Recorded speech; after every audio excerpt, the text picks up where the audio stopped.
Today, we're diving into one of the hardest topics in economics. Not how to get rich, that's the easy part. We're going to talk about something far more difficult: how to stop being poor. Poverty is not just about having less money. It's not a number in your bank account. Poverty is a force, a gravitational pull that keeps dragging you back down, a trap that spins you in circles until you run out of energy. This is what I call the physics of poverty. Think about a rocket trying to leave Earth. It must reach a certain speed, escape velocity. If it reaches 99% of that speed, it doesn't get close to space. It falls back and crashes. That's exactly what happens to most people. You work hard, you save a little, you try to move forward, then something hits. A medical bill, a car repair, rent increase, and suddenly you're back where you started. Or even worse, because now you're tired. Now you're discouraged. Now you have less energy than before. In this system, working harder in a straight line doesn't work. Linear effort gives you zero progress. You need exponential change. The scarcity tax. Most people think money solves poverty, but that's not true.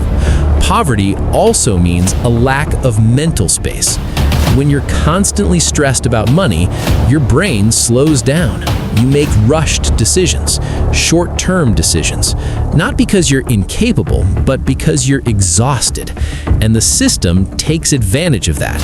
When you're poor, everything costs more. You can't buy in bulk. You buy cheaper items that break faster. You delay healthcare until it becomes expensive. You end up paying more over time just for being poor. So the first step is simple. Build a small buffer, even a few $100s, not for spending, but for protection. That buffer buys you peace. It buys you clarity. It gives your mind room to breathe. The dopamine trap. Living in poverty is stressful. Your brain is constantly under pressure, so it looks for relief. A new phone, nice clothes, eating out. For a moment, it feels good. You feel in control. You feel successful.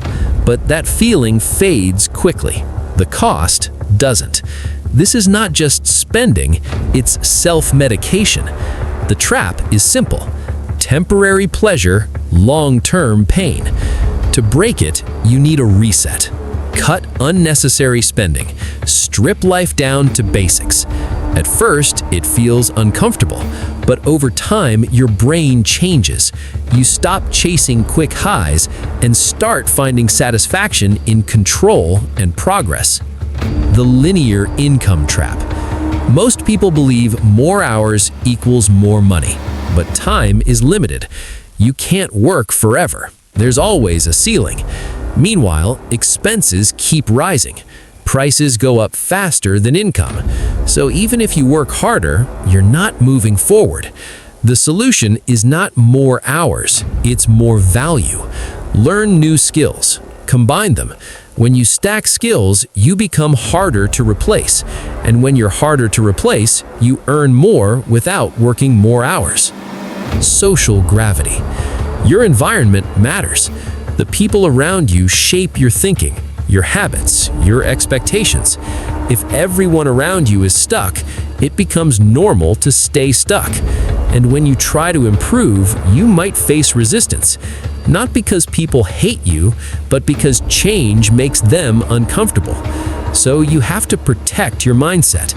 Limit negative influence. Spend time learning from better sources, books, ideas, knowledge. Build a new environment in your mind if you can't change your physical one. The compound effect. This is where everything changes. There are two sides. On one side, people pay interest.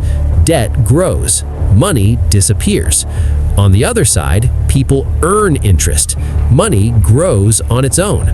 To escape, you must switch sides.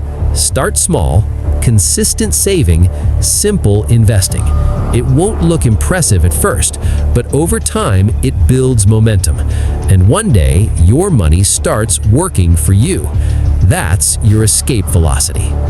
We've broken down the system: the scarcity tax, the dopamine trap, the linear income trap, social gravity, and the power of compounding. These are the forces that keep people stuck. But here's the truth: the cage is not locked. The door has always been open. It's just hard to see when you're inside. Once you understand the system, you can start moving differently, step by step, decision by decision, and eventually you break free. That's how you leave poverty behind.